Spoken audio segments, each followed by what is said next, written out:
Greetings, everyone, and welcome to this episode of the Higher Ed Geek Podcast, episode number 160 with Ardis Kadiu.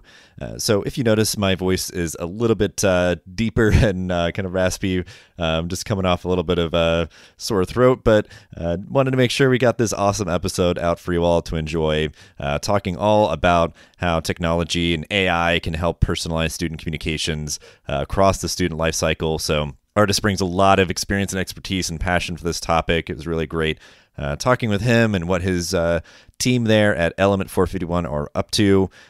So definitely go check it out, connect with him, keep the conversation going as usual. Please fill out our listener survey. You can find it in the description for this episode.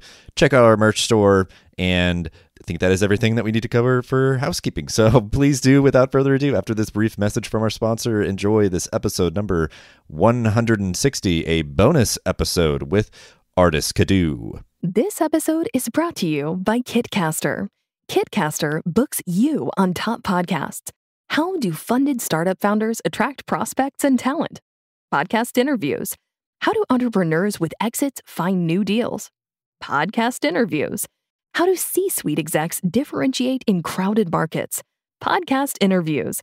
Kitcaster books you on top podcasts. Click the link in the show notes for a special offer. Celebrate good conversation. So as we get into the back half of this year's season, really excited to continue talking with great folks here in the higher ed tech space about their work, their background, and kind of the top issues of the day and everything. And for this conversation, discussing the role that AI, artificial intelligence, plays into the education experience of college students and everything, and the work that folks do to help support those students. So a lot to get to. Super excited to have this conversation. So we'll start out as we always do with our guest giving an introduction of themselves and their background of how they got to be where they are today. Hey, Dustin, how are you? My name is Ardis Kadiu. I'm the founder and CEO of Element 451. Thanks for having me.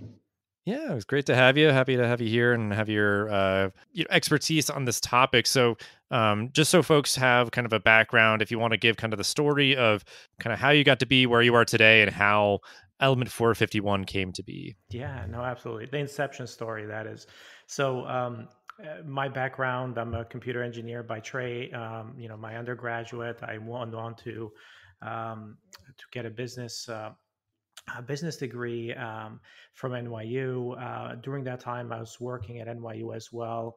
I was both teaching there. I was teaching kind of mobile application development, UI, user experience, and so on and so forth, and also was working on the institution's side as well with things like classroom technology and kind of the website and the digital front door. That's kind of my starting on the institution side and kind of higher education. And kind of that's where I kind of fell in love with a lot of the problems that we're trying to solve today, especially around student engagement and student experience. And then that's where that started, right? Because I was helping NYU and I was helping the institution make sure that the student experience, the front door was really, really great. And that experience was great. But then as they were coming in, they were kind of transitioning to the other systems in the school. And that didn't really match quite a bit, right? That experience was a little bit disjointed, as they were entering into their application systems or as they were entering into some of the other systems. So essentially, one of the things that I did after that is move on to kind of form a marketing agency and help many more institutions with their, with their student recruiting, kind of the application systems, the top of the funnel recruiting. So I formed a company called Spark 451, which is a direct marketing agency. And then that's where I started building the technology, or started building Element 451 inside of that agency, because we needed to personalize it. We needed to take a different approach to how we are reaching out to those students, kind of connecting that school and the student together. And then fast forward, we built, quite a bit of technology in there to personalize that experience of the student, to personalize communications, to personalize a lot of the outreach. And we kind of spun out Element 451 out of that, as we had a full, robust, fully kind of end-to-end system, end-to-end marketing automation and kind of CRM platform and application management system. But that's kind of that's kind of the inception of where we are today, and is kind of relates to some of the topics we'll talk today around AI and specifically AI around kind of CRM. It really was the need for us to personalize communications, to personalize those experiences, to personalize interactions. And in order for us to do that, we really needed a lot of data, needed to understand that end user or that student or prospective student. And in order to do that, obviously, we needed to gather that data both from their behavioral data and also from enriching data from some of the other sources as well. And we needed to get really, really good at it. So that's kind of the inception of Element, and that's the inception of some of the AI topics that perhaps we can touch on today. Yeah, absolutely. And it sounds like, I'm sure similar to other folks who've kind of like, built and started things where like at a certain point it was kind of, scratching your own itch or just sort of, epiphanies and observations that you've had from your own experience, and really being able to bring that in here is really great. So really quickly though, because yeah, you've kind of led us right in to kind of segue towards, our topic of the day here, but make sure that folks have a good understanding. If you want to make sure to kind of summarize, paraphrase as succinctly as you can, I guess, just the work exactly that Element 451 does, as some people maybe know like the lingo of like a CRM and those sort of things, but like, how do you see it sort of supplementing and augmenting the work of hired professionals out there?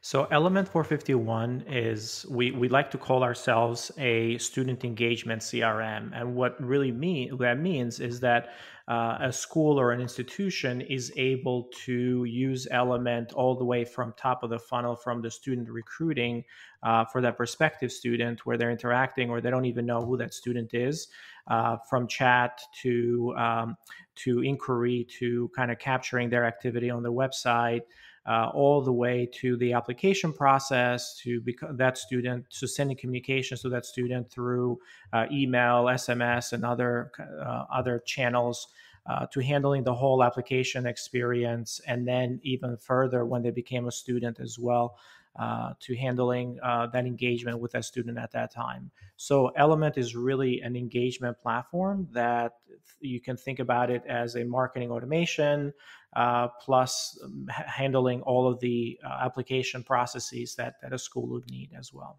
From all that experience, the day to day in your current work, but certainly, you've been in the education space here for a long time. And, currently, I think there's issues that higher ed is facing that has sort of been like, looming for some time. And I think it's really kind of coming to a front here. But, you're really at that front lines. Obviously, the work of higher education out in the marketplace, as it were, these prospective interested students and everything, I'm sure you're just getting all this exposure and kind of understanding of a lot of these current challenges that colleges are facing right now. So, as you're seeing it, what do you think are some of those current challenges? And, we can kind of just move on from there to just the solutions that you see that are kind of working to address those challenges.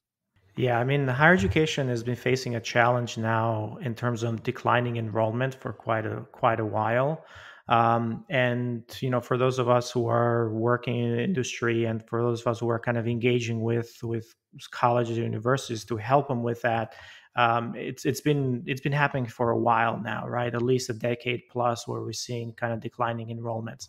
A lot of that has to do with the demographics, but a lot of that has to do with kind of the other side, right? There's the expectations changing. When you take a step back, you look at some of the global trends or what's happening in education as general, right? And you see that there's a lot of demand for education, and you see that the demand is actually going to grow over the next 25 years or so. There's going to be 2 billion new learners. entering, obviously needing education globally. A billion of those are going to be post-secondary folks, or post-secondary. They're going to need post-secondary education, which is anything after high school. And when you look at those numbers, you're like, wow, well, what is happening right now? What is happening in the US? What is happening generally? And a couple of things that at least we're seeing from our side, or at least that I start thinking about, are, well, if you have the demand, then there is certainly a product problem and there's a marketing problem, right?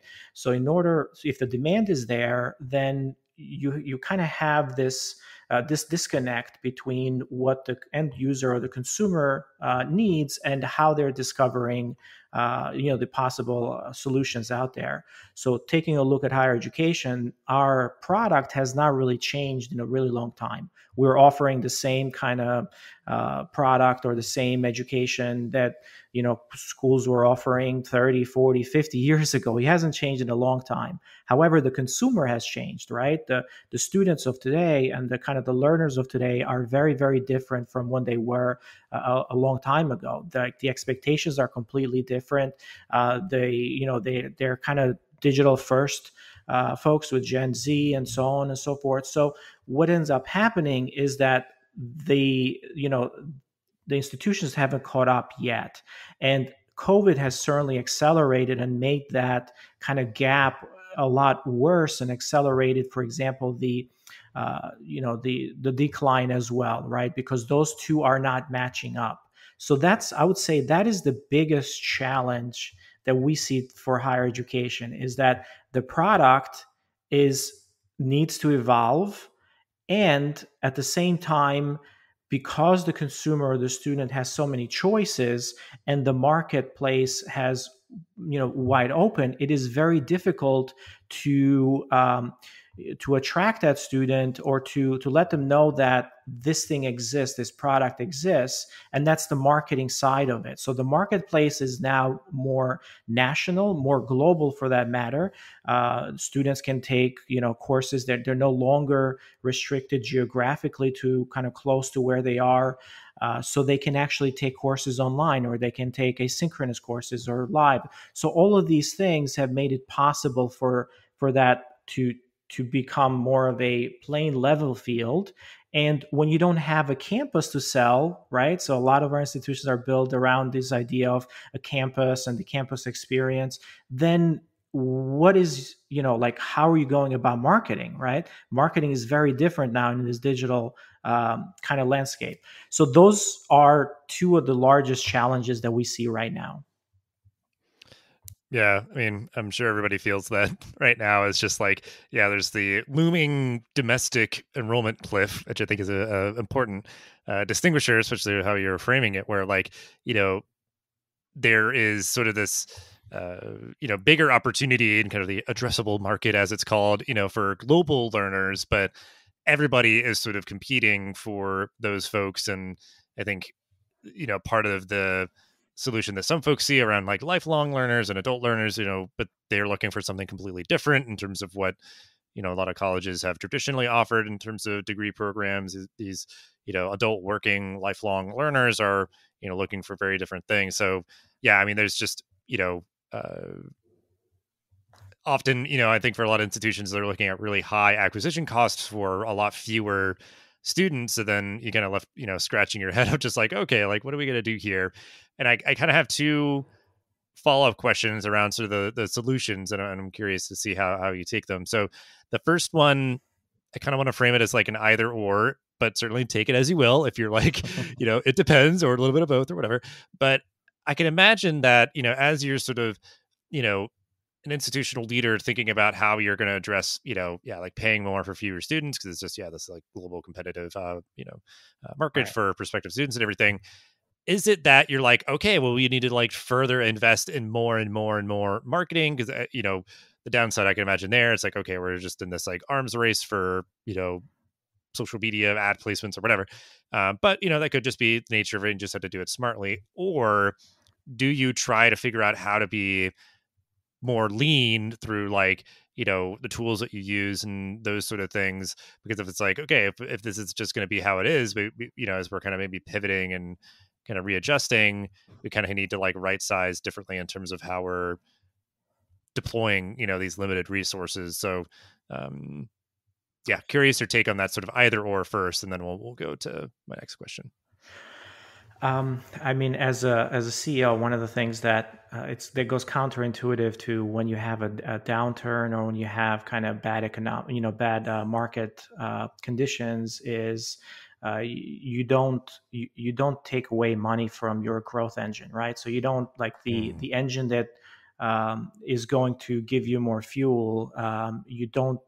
You don't cut power to those engines, so you still need to move forward, right? Otherwise your plane is going to kind of fall and go nosedive. So think about marketing and think about kind of the admissions teams as those engines that are kind of propelling that institution forward. And that's counterintuitive, right? Because you want to cut costs.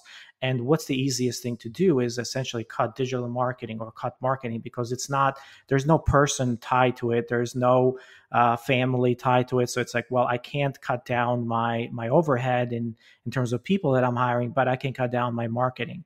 But then that has a very different effect on kind of the institution overall. So if you're not investing in growth, then you're basically kind of slowly diving, right? So that nose is going down because you don't have a lot of power behind those engines. And that's how I think about it, as of course, as someone who's running a company, but it applies to every kind of organization, right? So you need that growth engine.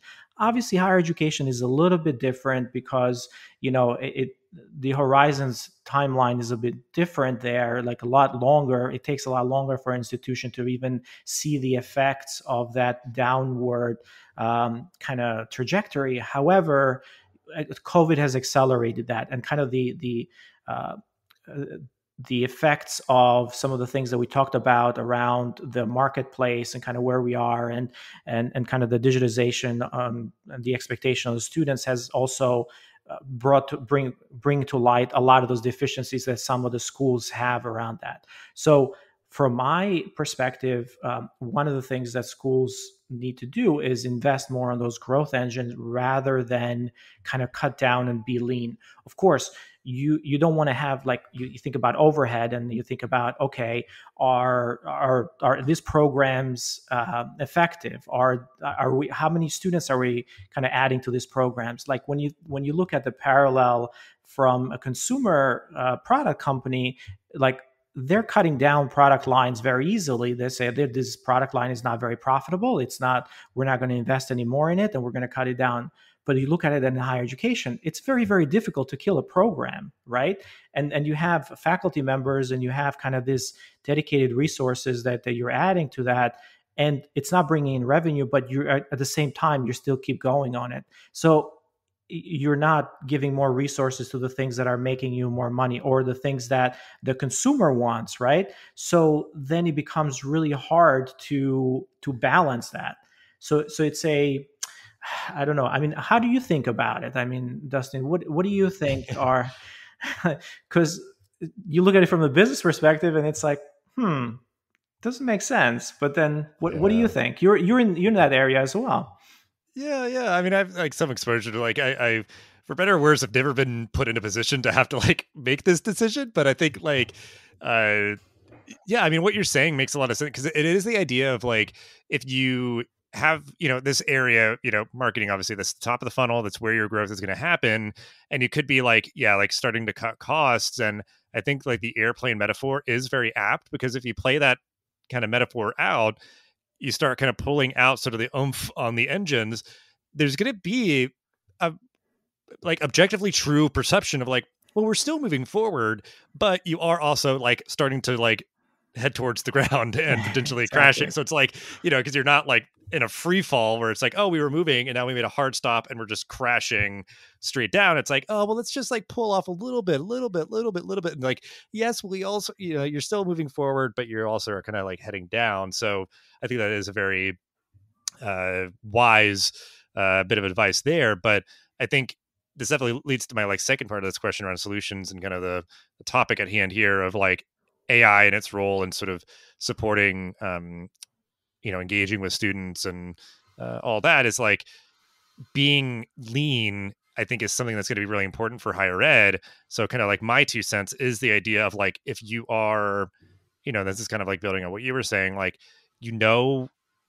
what is like a really good use of those limited resources and you're leaning into what's working versus just sort of like blindly like, well, yeah, we always just throw money at, this and that, or like this billboard over here that looks really cool and we're really proud of and like whatever. It's like, well, like, on different forms and things, obviously, like, a lot of places, a lot of companies will say like, well, how did you hear about us and all that? It's like, has anyone ever said like, oh, I decided to enroll in your college because you had a cool billboard, or whatever? It's like one of those things where I think there's always this very like combative, like people, like presidents or whatever are always proud of like, look at that, like, big poster in the airport or whatever, like so cool. Exactly. It's like, yeah, sure. But like, be mindful of like, how much money are we realistically spending like over like a long term and how much value are you getting out of it? So it's like about making really smart decisions and using tools that can maybe help you to make those more smartly informed decisions and everything. So exactly, as someone who I think has like way more experience with artificial intelligence than I do,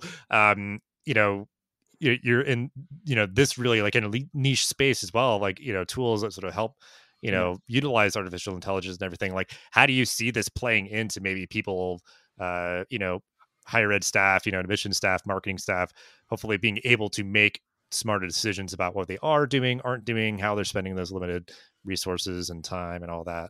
Yeah. So when we think about AI and when we think about data in general, there's just a lot of low-hanging fruit. One of the things that we use AI quite a bit for is tying back to our original mission of how do we create better knowledge about that student and how do we personalize our interactions better with that student. If you think about it on the consumer side, you can compare, and this is an analogy that we use quite a bit, is this approach of, hey, you have the traditional way of engaging with students, right, or connecting with them, and you do that through just a push, right, just a push messaging. That's the idea of a cable. Like, think about cable as cable television and cable programming. It's you get content, when it's kind of programmed by the provider at a specific time. And by the way, we're going to throw a bunch of commercials at you and these other things that are not relevant, and you can't get it any other way. Now you change that to where the consumer is in the driver's seat, right? When you think about it, now the student is essentially that consumer, and you switch that around to becoming more of a Netflix kind of experience where I log in, I get to pick what I want to see, or I get to consume whatever content I want to see. And as a smart company, Netflix is probably one of the companies that invests the most in AI, right? You wouldn't think so, but it is actually where a lot of the AI innovation has come out of. They even have a lot of kind of hackathons around their algorithms on how to make better recommendations. So their whole idea is, I want to understand you a lot better than you understand yourself, so I can provide relevant content and I can provide relevant information and relevant engagement. So when we think about it from our side, from the element side and from the school, it's all about those connections with that student, right?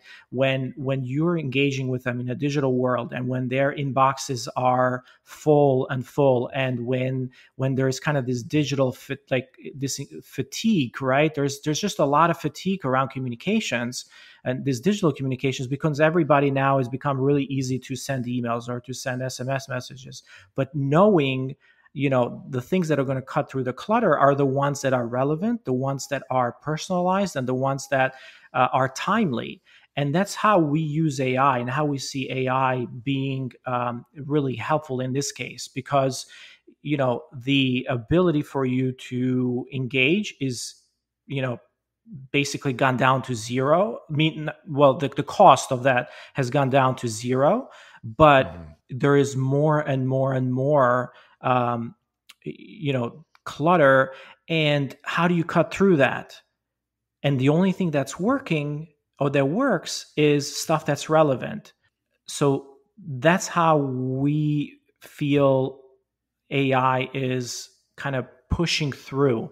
Now you can look at it that way, and you can say, okay, you know what? Like, how do we take that same relevance at the marketing level, right? Because now at the marketing level, you're saying, okay, if that student has visited our website, we know exactly what pages they visited. We know how much time they spend in there. We know if they came to our website at 2 a.m. or they started a chat at 2 a.m. So you know all these pieces, and then now you can translate that into providing that action right away to that student, and you can kind of build that intelligence and personalize, saying, okay, if they visited the financial aid page, they're probably a little bit more interested, under the gun. They want some more help, or they need some more information around that. If a current student starts a chat with us at 2 a.m., that's a red flag. It's like huge mental, like they're in some stress, right? So we need to have a counselor reach out to them. If it's an alumni, right, and they haven't, they have not engaged with you at all, like no signal is also a signal. So these systems need to understand that. So bringing all that together gives you a better understanding of your end user, and then you can let the systems kind of bubble up actions or kind of insights that let you think about what are the interventions now that I need to do, or what are the actions that I need to, or what are the nudges for that matter.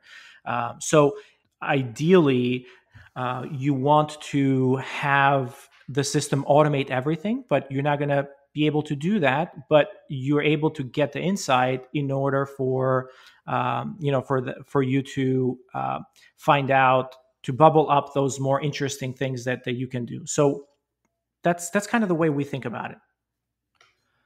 Yeah, and that's great. I mean, because there's like a lot there where like staff members, they'll track things that are going to keep really good logs and all that. And I think nowadays it's only as good as you have some way that it's going to serve up to you to make decisions about like who to reach out to, when and how, exactly, about what and everything. Because like like you said, there's a really good examples about how you could really target a relevant email or resource or outreach of any kind, and help anticipate questions and give those answers. So and yeah, I mean, this sort of leads to my next question, because like you're saying, like in a perfect world, like everything could just be like super sophisticated and automated and all these things, and like they because I think we all get that from like online shopping and stuff. Like they're all trying to figure out like what we want and be like, hey, are you interested in this or what? It's like, well, no, I just bought shoes, I don't need more shoe ads or whatever.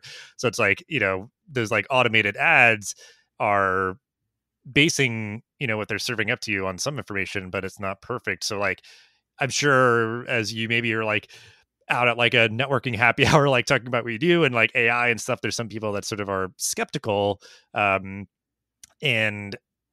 I'm kind of leading towards the answer in my head, so I'm curious if you'll get to it, but maybe just clarify. But like how do you work to combat bias against AI? Yeah, of course. So the traditional way that you think about AI is, or at least ML or machine learning, and we can talk about, we'll wrap everything up in kind of this term AI term. But the traditional way that targeting has been done at the around students has been around this idea of demographic data, right? It's like, hey, I know that you live in a particular zip code, and I want to target students with, or household incomes with certain, kind of degrees there. I know that you got this test score, and I want to target you based on that. I know that you like this program. I'm going to target you based on that. You're from in-state, out of state. I'm going to target you that. So the demographic stuff, or your race or whatever, like that stuff is very well understood, and you build personas around it, and you target those users. And marketing agencies do that every single day, and that's the traditional way. So that introduces a lot of bias, though, because when you build these models around like, oh, people with high income are more likely to come to our school. Well, yeah, because those are the people that you allowed in because that's what you wanted. So now it's like you're bringing in more and more of the same kind of folks in there. So that's kind of where the bias comes in. Prior data, which is very similar and which is based on demographics, doesn't allow for kind of this, variety of, it doesn't allow for kind of what we want, diversity, right? It doesn't allow for diversity. So when we are looking at bias in AI, that's the way we think about it, right? We think about it because that person who comes from a low income school, maybe you didn't buy their data, from the testing services because you were targeting different zip codes because you thought that those zip codes had better yield students from prior years, right? And now you missed out on this great student who would have been a great fit for you. Meanwhile, that student has kind of visited your website multiple times, engaged with your communications. And when we think about it, is that we're trying to remove that bias. And the way that we try to do that is by not looking at the individual person and kind of their firmographic or demographic data, by looking at actions, right? As humans, we're very kind of predictable. So like we're very, beings of behavior. Like we tend to do the same things, or we, at the aggregate, you can model our behavior in a very, very accurate way. So you look at what I did before, and that's a predictor of what I'm going to do next or what I'm going to do later. So that kind of eliminates the bias from, kind of diversity and all the things that we kind of talk about, in the higher education around bias. And it placed the effort on actions and behavior. So behavior in this case is we can go back to look at millions of different interactions or not interactions, but just journeys, right? You look at a pattern of my interactions. You can say, okay, I opened this many emails. I sent you, I responded to your text message. I came to this kind of web page before. I responded within this much time of you sending me that communication. I visited this website yesterday. So those interactions and that pattern, you take all those actions together, and then you build this kind of pattern for that person. Now combine all of those together for 20 million or more, kind of those journeys on how that student moves through. And then you build a very sophisticated kind of AI model where you're looking at actions and you're looking them not just, overall, right, as static, but you also look at them in a time basis. So, somebody who became a prospect and then started an application is 3 days later is very different than somebody who became a prospect and started an application a year later, right? So the algorithm thinks about those things very, very differently. So it takes this time component into effect. And then you start making predictions about next actions on those people, right? And those predictions change every single day. So if I'm making a prediction on you today, or AI is bubbling up you as a person because you visited the website yesterday, they're not going to bubble you up 2 days or 3 days from now because, that interest might have faded. So when we talk about relevant content, we also have to talk about relevant timing. Like timing is everything, right? Just because you you said, hey, I bought those shoes already, so why are you still targeting me? Well, maybe they should have targeted you 2 days ago when you were maybe looking at the shoes and didn't buy them yet, but now it's too late. So that's kind of the way we think about it. It's around personalization, but then thinking about behavioral, the behaviors that take away the bias around the demographic stuff that we kind of face every single day. Yeah, and I will just acknowledge, hopefully other folks kind of clocked it, the irony of like AI can help eliminate bias, and that can help alleviate other people's bias about AI. Like, because like we're going to make decisions often in lieu of having, the ability to be more data informed by just being like, like you said, like, oh, I'm just going to like target people who, live close by. Like they'll probably come to our school, right? It's like some of them will, like, or that come from a certain income background or this or that. Or, test scores, any of these little like quantitative measures that, we can maybe, have some sort of, I would say at best, kind of like anecdotal correlation, or, it's sort of happenstance or something where it's like, yes, sure, a lot of people live close by. Yeah, sure. A lot of people that have like, a certain income level or test score, like they'll come here. But like, it's going to be so much more dynamic or kind of like I'm trying to think of the right word, but just like it is telling like what a person does, like they're doing it for a reason, Right. It's very more often than not. And contextual, it's right? like, yeah, right. Yeah. So yeah, it's just that as kind of the primary place where you're going to be making data informed decisions about, like we said, like, how to reach out to somebody when, about what. Uh, yeah, you're again, to use the term just because I like it, of like you're scratching that itch. Yeah, like they're looking on the website about financial aid information. So let's like let them know, yeah, there's a webinar with our team about that topic. Why don't you join us? And that can help be like, wow, we've like helped alleviate their concern, and they're like, super excited to start. And it goes from there. But I'm curious briefly, as we're starting to wrap up, but like what was on my mind is the idea of like, on one hand, it's like you automate what you can, like what I think is easy to do and what's effective to do.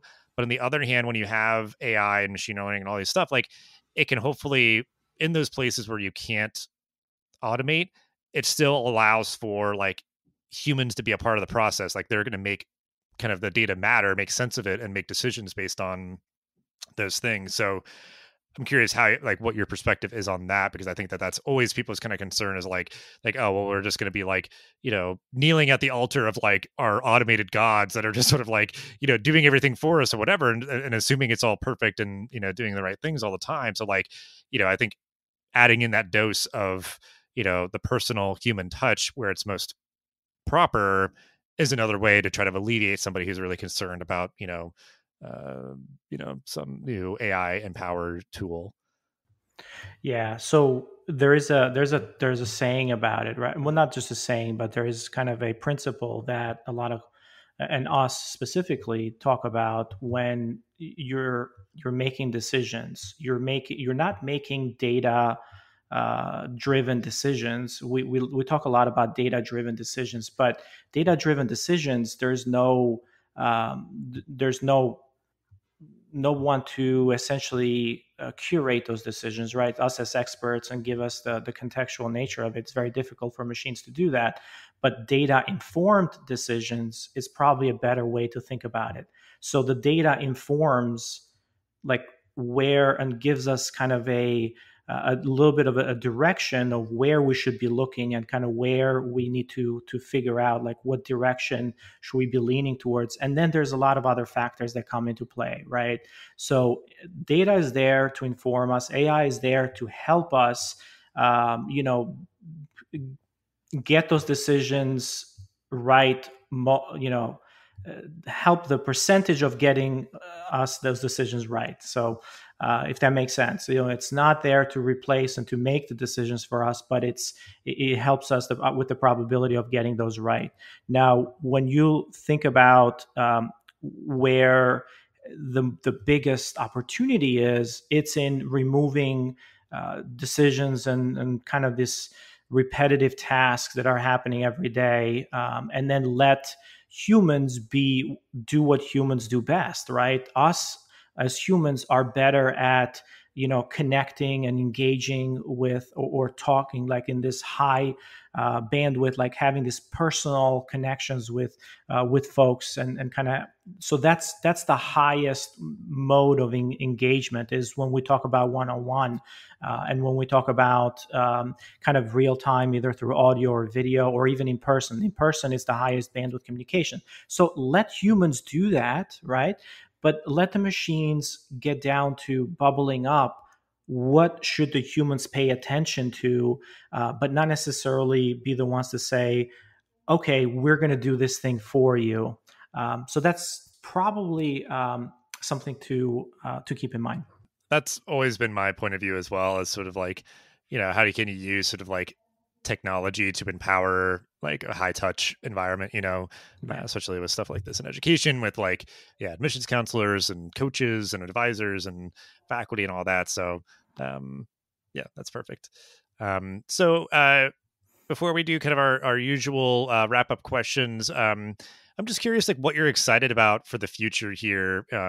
Because I'm sure that the future is very bright when it comes to these tools helping institutions continue to get the right students at the right time, enrolled in their institutions and everything. But just curious your perspective.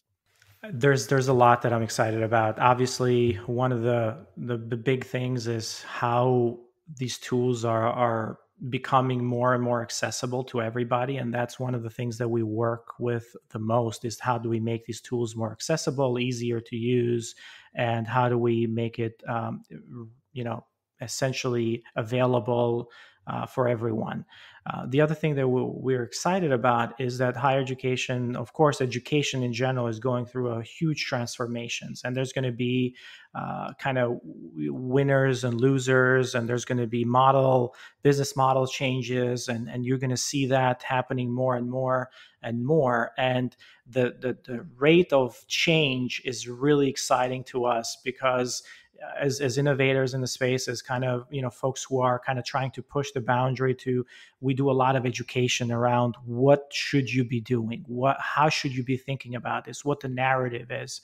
And because of these external factors and kind of the rate of change happening more and more, faster and faster, and the digital transformation adoption, it's actually allowing us to become more like part of more of those conversations that can drive outcomes for the better, both from a institution side, and both from a student side.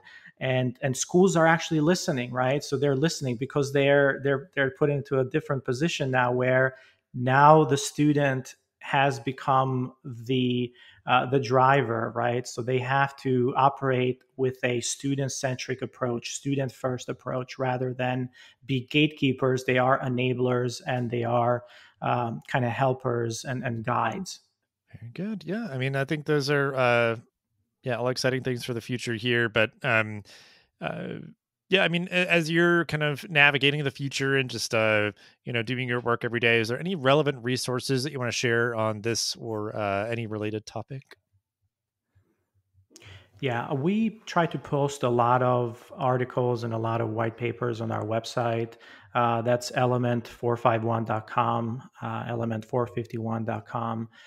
We have our user conference coming up, and that's Engage Summit, and that's going to be actually in 2 weeks, depending on when depending on when the podcast comes out. Folks will probably have an opportunity to kind of either see that live, it's open to everybody, or see the recordings afterwards.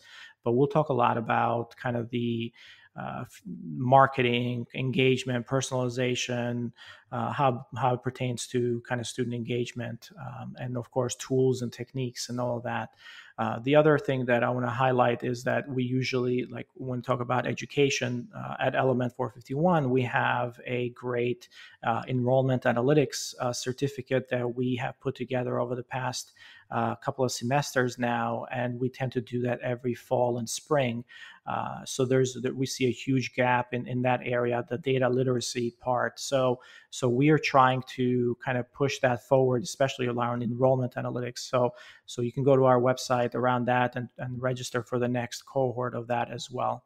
Perfect. Yeah, we'll have ways to just check out what y'all are up to and sharing in general. And for everyone's reference, we are recording this on July 14th, so I think that folks will be able to go and check out the recordings like you mentioned of all the programming that you're putting together. But so we will end as we always do, though, with a final thought or call to action on this topic to close everything out.